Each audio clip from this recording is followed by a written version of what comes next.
man going to come up here and have to give this same speech because our public officials who are supposed to sit back and stand for us don't. And don't get me wrong, I'm not just blaming the public officials. Okay. Don't get me wrong. But what I'm saying is a change has to start. When the hell are we going to let it start? When are we going to get up off our butts, off our couches, off our phones, and start doing something? It's not all about mental health.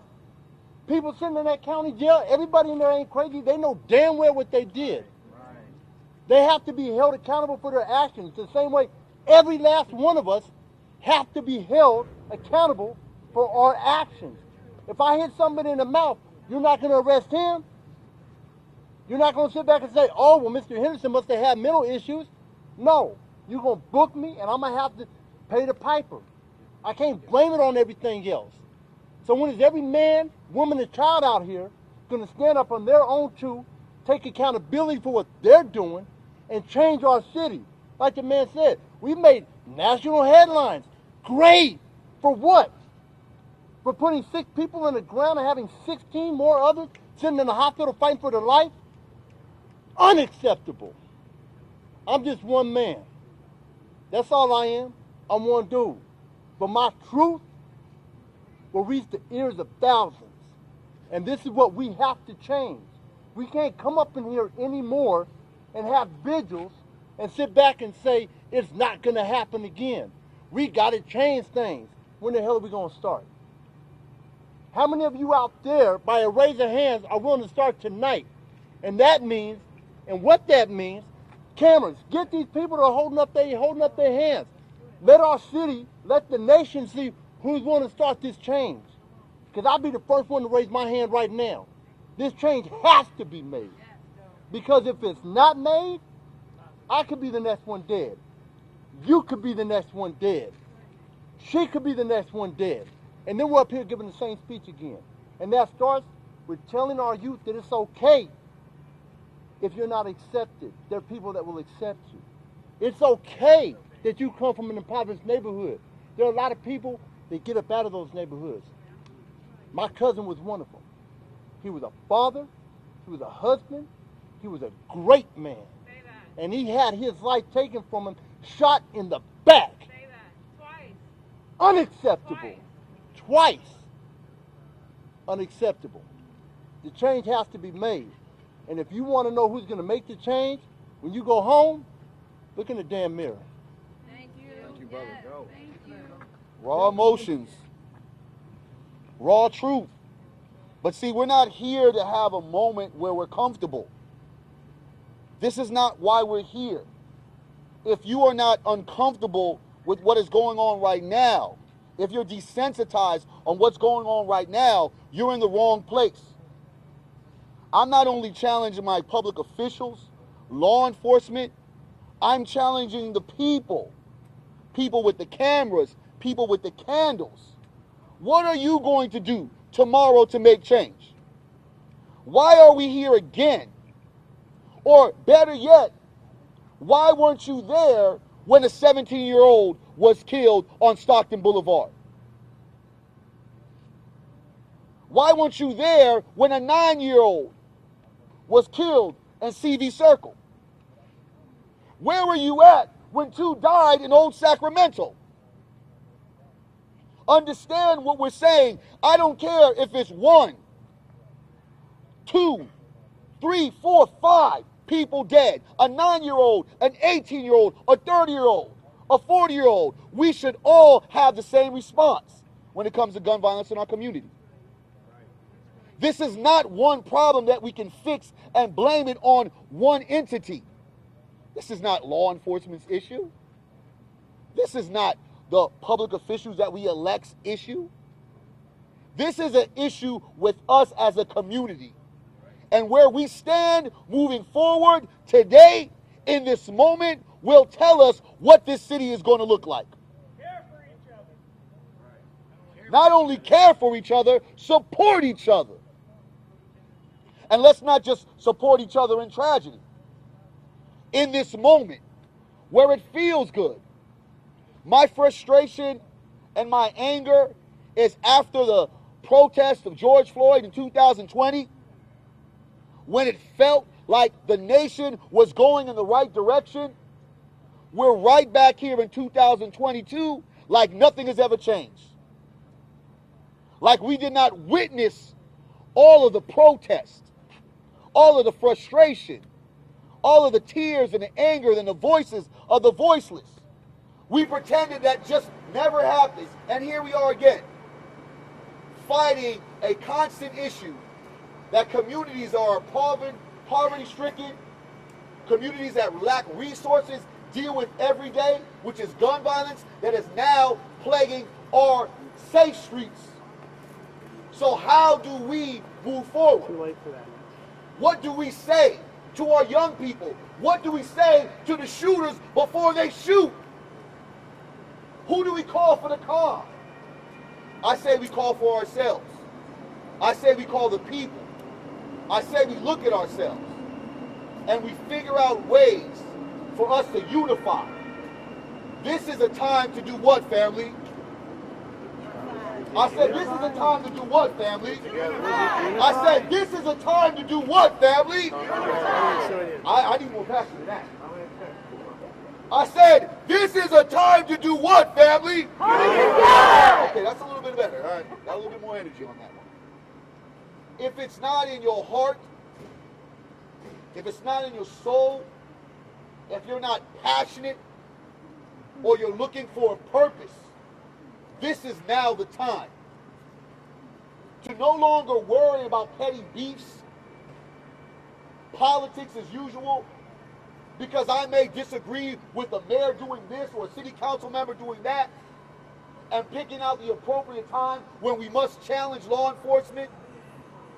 We must now unify to let people understand that Sacramento will not be a city where people cannot feel safe in. Sacramento will not be a city that's drawn with gun violence. Sacramento will not be a destination city where people are walking in fear. Sacramento is a growing city. I believe in this city. I remember down here on K Street, nobody wanted to go on K Street. You remember that? Young G, he knows that. Thought, man, I didn't want to go here anyway. And then I watched the streets get paved with gold. I always ask the mayor, can we do this in other parts of the city? But we'll talk about that later. But I understood and I had gratitude to understand when I had folks coming from out of town. Or I knew I wanted to hang out with some other people, that I could go to a place, because every city needs a vibrant area that excites individuals. We need a destination place. So this city growing in this way is good for all of us. It saves us. It builds character. It makes more people want to come to this city. But if we are riddled with gun violence, not only in this area, but in all other areas, here are we at. And where do we move forward? And that moving forward starts with all of us. We must be the change we want to see. And we must speak it loudly, and we must speak it clearly.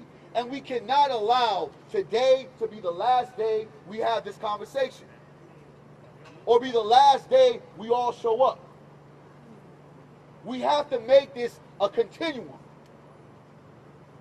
We have to be able to walk down there with the other families and go there and not say anything, but just be there in love and unity.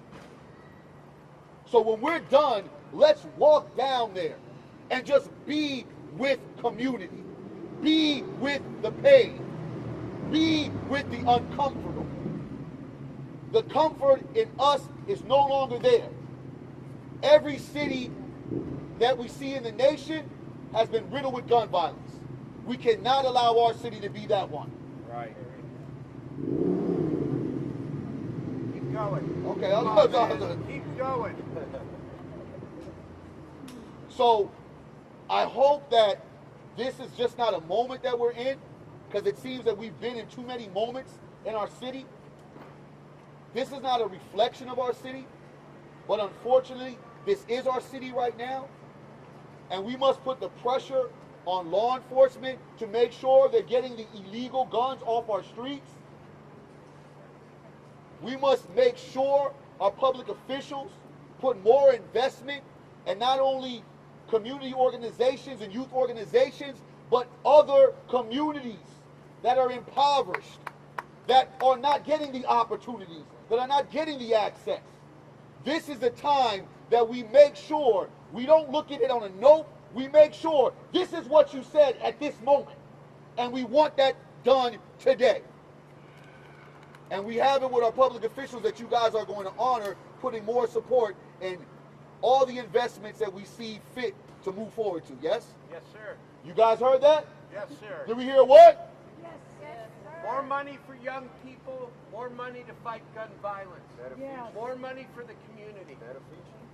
Better believe it. This is now going to be our marching orders.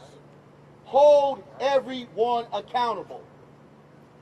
Hold the people in our community accountable. Hold our public officials accountable. Hold our law enforcement accountable. Hold ourselves accountable. This is what we have to do moving forward. The act of violence, this cowardly act, it's shameful. It makes no sense. And it shouldn't ever happen in our city.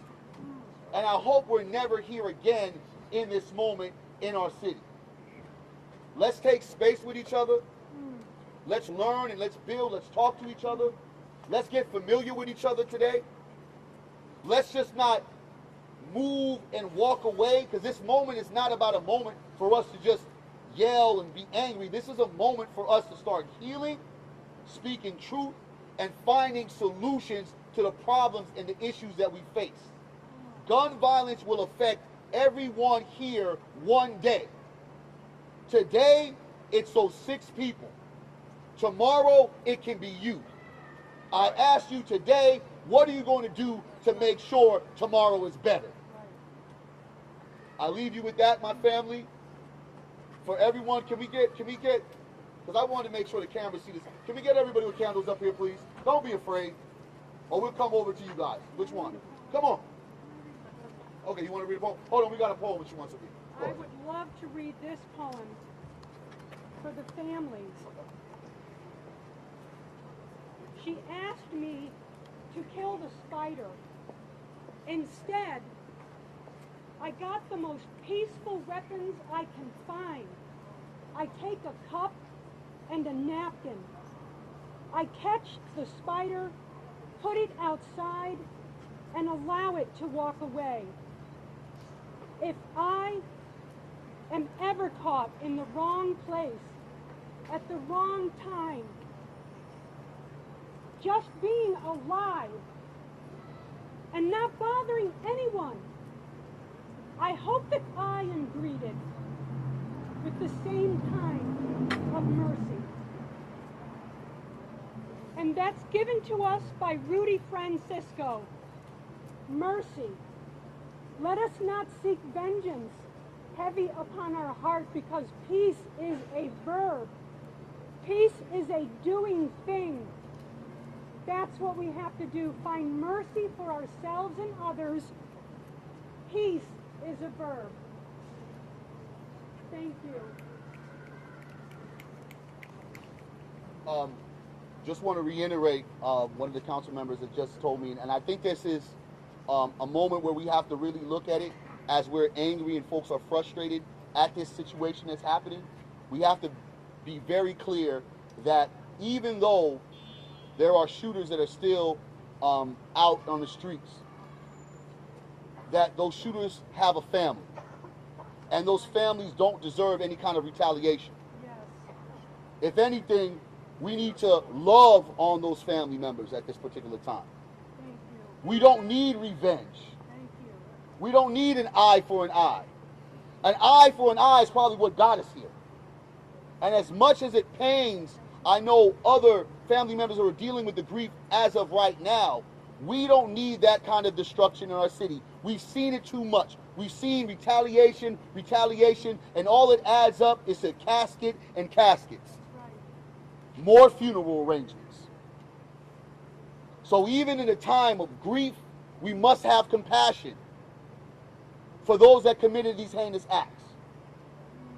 And realize not only are they people, but they had family too. So let's put that in our heart to also pray for them. Thank you. To also pray for them. To also lift them up. Because I know the embarrassment, the frustration, and the anger that their family members are probably feeling to being thrust in the spotlight for those walking around. It's probably nothing compared to those who have to bury a life. But we really lost multiple people besides 6. That's right. Whoever created this chaos, once they get caught, we lose more people to assist them. And that's not good for any of us.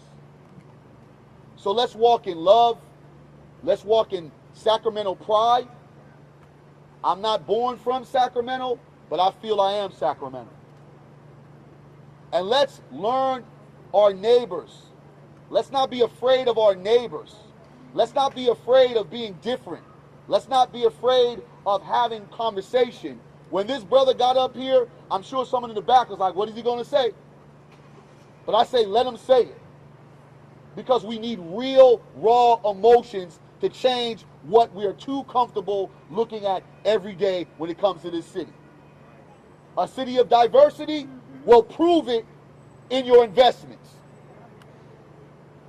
Prove it on where you put your money. Prove it on how you show up. And prove it on the policies that you make.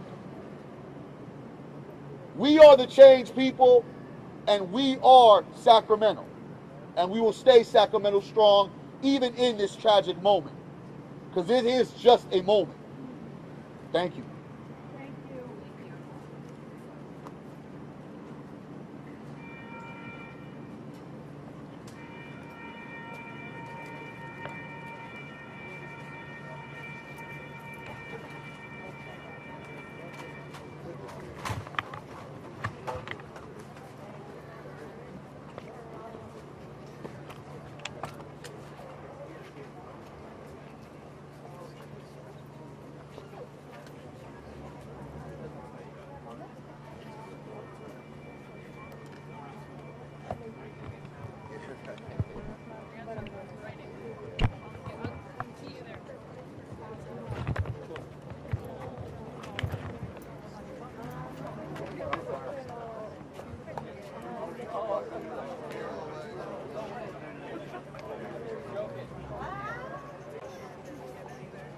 Hold up your candles for video.